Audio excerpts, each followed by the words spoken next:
হ্যাঁ, আমি তো চাঁদপুরে নামবো। আরে মশাই, আপনাকে কি বলি বলুন তো?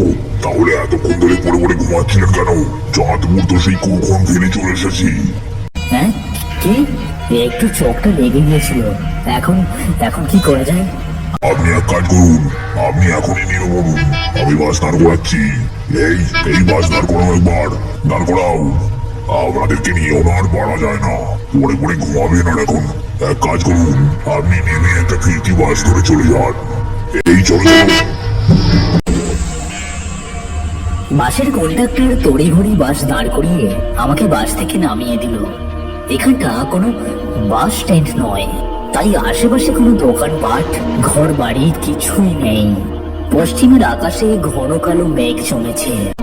সময়টা বৈশাখ মাস, তাই কাল বৈশাখীর আশঙ্কা তো থেকেই যায়। না, তাড়াতাড়ি একটা ফিরতি বাস না পেলে খুব বিপদের মধ্যেই পড়তে হবে। আর যদি ঝড় ওঠে তাহলে তো আর বলার কথাই নয়। এক কাজ করি, হেঁটে হেঁটে কিছুটা পিছিয়ে যাই। যদি রাস্তার ধারে কোনো ঘরবাড়ি দেখতে পাই তাহলে অন্তত ঝড় উঠলে আশ্রয় নিতে পারবো।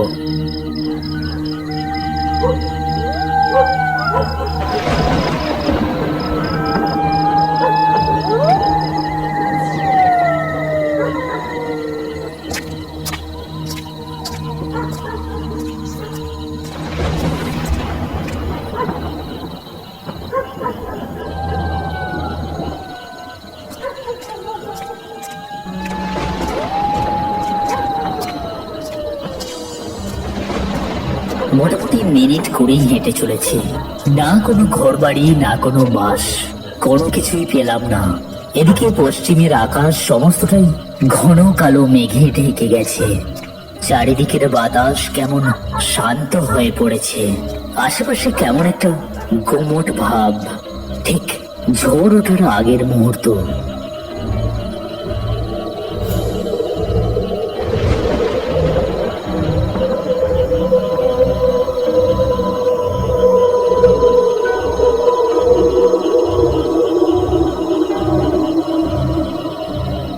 এখন যদি ঝড় ওঠে কি করব? এই ফাঁকা রাস্তার মাঝখানে দাঁড়ানোর মতো তো কোনো জায়গা নেই। কেন যে মরতে বাস স্ট্যান্ডের আগেই নামতে গেলাম? বাস স্ট্যান্ডে নামলে তো এই বিপদের মধ্যে পড়তে হতো না। ওই তো, ওইদিকে একটা লোক যাচ্ছে মনে হচ্ছে না? এই যে শুনছেন, আপনি কি এখানেই থাকেন? কি হয়েছে কি? এত চিৎকার করছেন কেন? আমি খুব বিপদের মধ্যে পড়েছি। এক্ষুনি তো ঝড় উঠবে মনে হয়। এখানে আশেপাশে কোনো আশ্রয়ের মতো জায়গা হবে? কেন হবে না? নিশ্চয়ই হবে। আমার সাথে আসুন।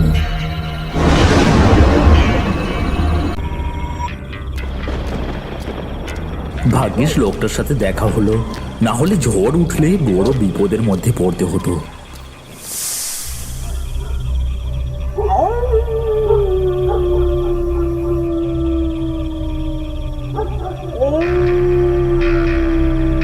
চারিদিকে শ্মশানের নীরবতা, বাইরের গুমট ভাবটা এখানটাতে যেন আরো বেশি। চারধারে বাঁশ ঝাড়, কিছুটা দূরে দূরে একটার সাথে একটা লাগোয়া সারি সারি ঘর। মনে হলো এখানে সবাই যেন ঘুমিয়ে পড়েছে।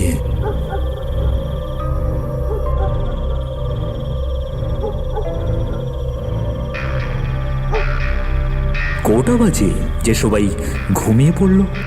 আমি হাত ঘড়িটার দিকে তাকালাম। ঘড়িতে 8:30।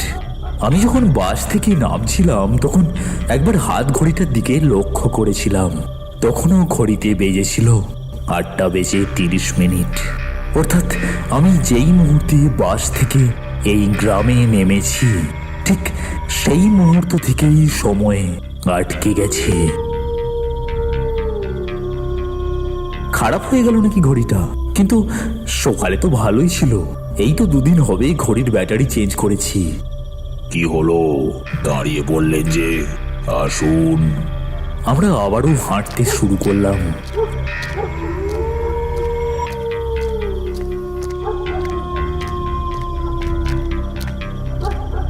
আমার সাথে কোনো আলো নেই, তবুও লোকটার পিছনে পিছনে পথ চলতে কোনো অসুবিধাই হচ্ছে না।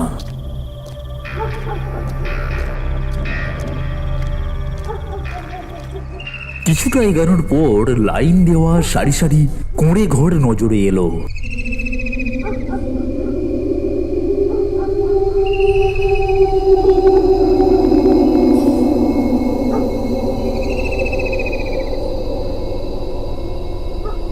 যাক, ভালোই হলো। যদি না বাস পাই, আজকে রাতটা অন্তত কারো না কারো বাড়িতে আশ্রয় হয়ে যাবে।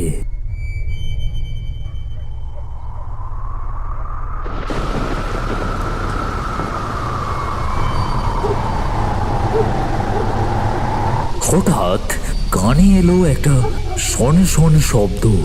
এই শব্দটা আমার চেনা। মনে হয় তুমুল ঝড় উঠেছে, সাথে বৃষ্টি হচ্ছে, কিন্তু এখানের বাতাস তো শান্ত। কেমন একটা ভ্যাবসা গোমট ভাব চারিদিকে, অদ্ভুত এক শূন্যতা।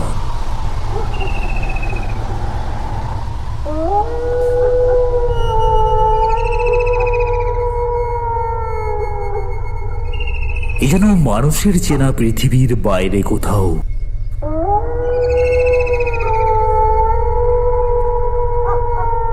দেখলাম সামনের লোকটা বেশ কিছুটা এগিয়ে গিয়েছে।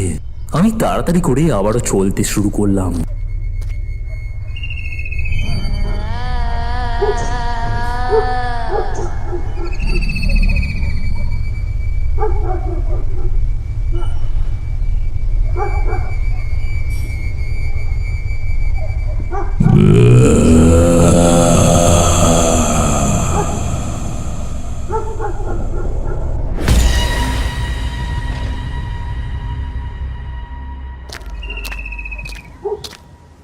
আর কিছুটা হেঁটে একটা কুঁড়ে ঘরের সামনে দাঁড়িয়ে পড়লো লোকটা। ঠিক সেই মুহূর্তে হঠাৎ একটা অদ্ভুত জিনিস আমার চোখে পড়ল। আকাশে কখন যেন ঘন কালো মেঘ সরে গিয়ে চাঁদের আলো খেলা করছে। চাঁদের মোড়া আলোয় কেমন যেন বিভৎস হয়ে উঠেছে চারিপাশটা।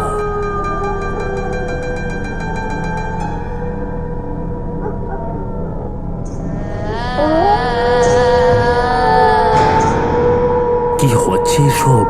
এইমাত্র তো মেঘ ধরেছিল, ঝড় বৃষ্টির শব্দ আসছিল, আর এখন এরকম চাঁদের আলো কোথা থেকে আসলো? তবে এই গ্রামটা কি?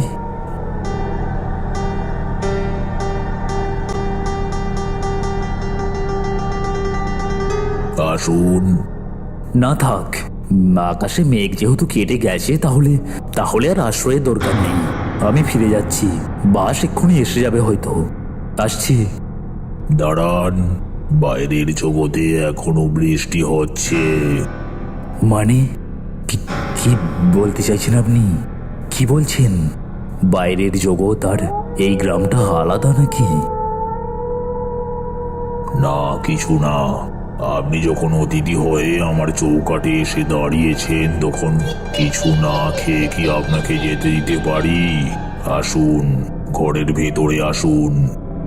জানি না লোকটার কথার মধ্যে কি ছিল, আমি যেন তাকে না বলতেই পারলাম না। তার সাথে ঘরের ভিতরে প্রবেশ করলাম। আপনি একটু বিশ্রাম করুন, আমি রান্না চাপাচ্ছি। এই বলে লোকটা ঘরের ভেতর থেকে চলে গেল। সারাদিনের খাটুনি আর বাস জার্নির কারণে শরীরটা বেশ ক্লান্তই ছিল, তাই আর দেরি না করে শুয়ে পড়লাম। জানি না লোকটা কি খাবার দাবারের ব্যবস্থা করবে, খিদেও পেয়েছে খুব। লোকটা পাগল কিনা জানি না, তবে অদ্ভুত তার কথাবার্তা। এরকম ভাবে হুট করে এই অদ্ভুত জায়গায় অচেনাই লোকটার বাড়িতে আশ্রয় নেওয়াটা নিশ্চিত রূপেই মোটেই ভালো হয়নি। কিন্তু আমি নিরুপায়। ঘুমে চোখ জুড়িয়ে এসেছে অনেকক্ষণ। সারাদিনের এত ক্লান্তি সহজেই ঘুম এনে দেয়।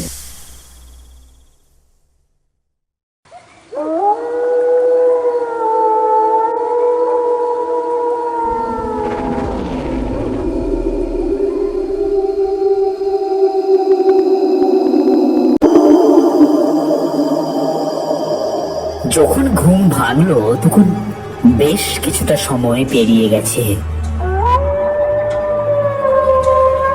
লোকটা এখনো খাবার নিয়ে আসেনি। অনেকক্ষণ তো হলো, লোকটা গেল কোথায়? আমি বিছানা ছেড়ে উঠে দরজার সামনে এগিয়ে গেলাম।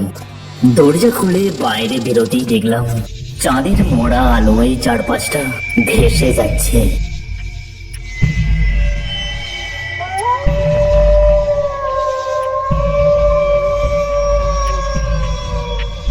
বাড়ির ঠিক সামনে উনুনের উপরে চড়ানো আছে দুটো বড় বড় হাঁড়ি, তাতেই গরম জল টকবক করে ফুটছে। এত বড় হাঁড়িতে রান্না হচ্ছে নাকি? এত খাবার কি হবে? আমরা খাবো। গলা শুনে ঘাড় ফিরিয়ে দেখলাম, সামনে তাকাতেই চোখে পড়ল যে গ্রাম নিস্তব্ধ নীরব ছিল সেটা রীতিমতো জেগে উঠেছে। না, এটা মানুষের গ্রাম নয়, প্রেতের গ্রাম।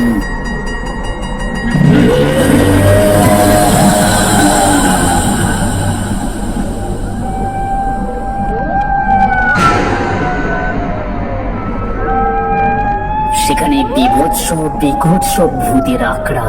কারো হাত নেই, কারো পা নেই, কারো গলা কাটা, কেউ বা মুন্ডহীন। কারো কারো শরীরের মাংস খসে গিয়ে কেবল হাড় জিরজির করছে। মানুষের রূপ না থাকলেও ওই লোকটাকে চিনতে আমার কোনো অসুবিধাই হলো না। ওর চোখে লোভের আগুন, মুখ দিয়ে লালারস ঝরছে। আমার এই রক্ত মাংসের শরীরটাকে ওই ফুটন্ত গরম জলে ডুবিয়ে তারা ছিঁড়ে ছিঁড়ে খেতে চাইছে। দেখে গা গুলিয়ে উঠল। কতদিন মানুষের মাংসের স্বাদ পাইনি, আজ তোকে ওই গরম জলে ডুবিয়ে ছিঁড়ে ছিঁড়ে খাবো।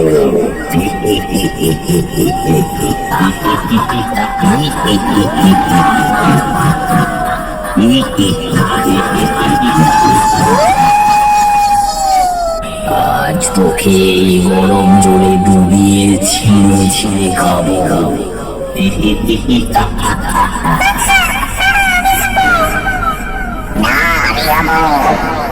না না, আমি খাবো না।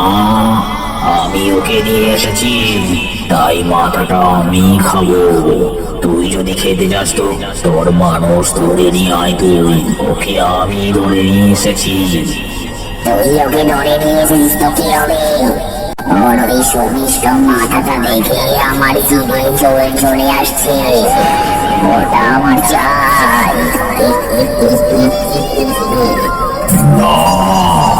চাই আমার। আমি আমার ভাইয়ের ছাড়বো না, মাথাটা আমারই চাই। এনেছি মাথা আমার। এই কাদের পাল্লা এসে পড়লাম আমি? ওই ফুটন্ত হাড়ির জলে কি ওরা আমাকে রান্না করে খেতে চাইছে? আমাকে পালাতে হবে, পালাতেই হবে এখান থেকে। সারি সারি প্রেতের দল তখন এসে জমা হয়েছে। আমি আমার ভাইয়ের ছাড়বো না। নিজেদের মধ্যে তুমুল ঝগড়া শুরু করেছে তারা। কেউ চাইছে আমার মুন্ডটা ছিঁড়ে খেতে, কেউ চাইছে আমার হাত পা গুলো ছিঁড়ে খেতে। ভয়ে আতঙ্কে আমার গলা শুকিয়ে কাঠ, শরীর ঠক ঠক করে কাঁপছে। কি বিভৎস, কি ভয়ানক উন্মত্ততা! সেই প্রেতের দল নিজেদের মধ্যে কথা কাটাকাটি শুরু করেছে। এই মানুষের বাচ্চাটাকে নিয়ে কি করতে চাও? ওকে ওই গরম জলে ডুবিয়ে দাও। হ্যাঁ, ডুবিয়ে দাও ওকে। কচি কচি করে কেটে ওকে ওই জলে ডুবিয়ে খাবো। ডুবিয়ে দাও ওকে। আজ তোকে এই গরম জলে ডুবিয়ে ছিঁড়ে ছিঁড়ে খাবো। আমি ধীরে ধীরে সেখান থেকে পিছিয়ে আসতে লাগলাম। কোন রকমে আমাকে পালাতে হবে এখান থেকে। এমন সময় হঠাৎ মনে পড়ল যে এই ঘরটার পেছনের দিকে একটা দরজা আছে। কোন রকমে ঘরে ঢুকে দরজা আটকে দিয়ে পিছনের ওই দরজা দিয়ে দৌড়ে পালিয়ে যেতে পারলেই হয়তো এই বিপদের হাত থেকে রক্ষা পেতে পারি। সেই প্রেতের দল তখন নিজেদের মধ্যে তর্ক বিতর্ক ব্যস্ত। আমি তাই করলাম, এক দৌড়ে ঘরে ঢুকে দরজা আটকে দিয়ে পিছনের দরজা দিয়ে দৌড় দিলাম। এই ধর ধর ধর ধর পালাচ্ছি গো, ধর ধর।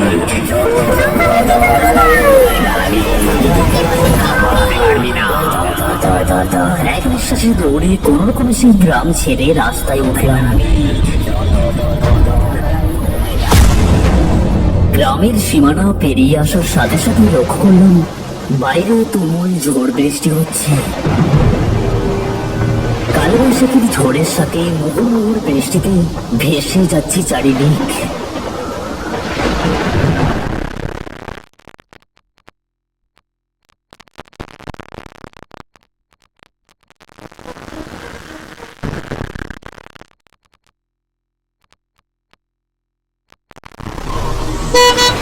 এমন সময় লক্ষ্য করলাম উল্টো দিক থেকে একটা বাস আসছে।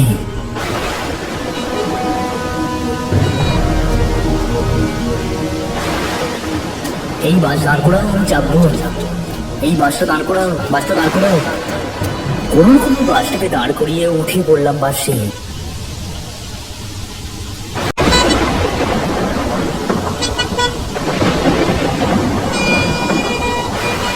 কি ব্যাপার, এই রাতের বেলা আপনি এরকম একটা জায়গায় কি করছিলেন? একটু আগে ঘটে যাওয়া সমস্ত ঘটনাই আমি বাসের কন্ডাক্টরকে খুলে বললাম।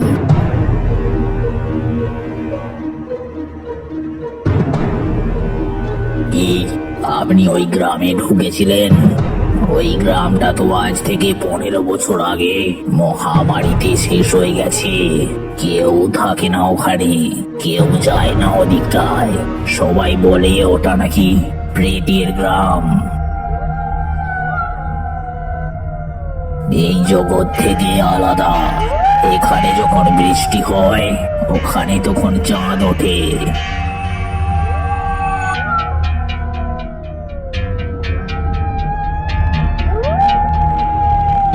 আপনার ভাগ্য ভালো, এই ঝড় জলের কারণে ওদিকে রাস্তার উপর কাজ উপড়ে পড়েছিল। এই বাস 2 ঘন্টা আটকে ছিল ওখানে, তাই তো এই মাঝরাতেও বাসটা পেয়ে গেলেন। মাঝরাতে মানে এখন কটা বাজে? আমি হাত ঘড়িটার দিকে তাকালাম। ঘড়িটা আবারও টিক টিক শব্দে চলতে শুরু করেছে। ঘড়িতে 12টা বেজে 20 মিনিট।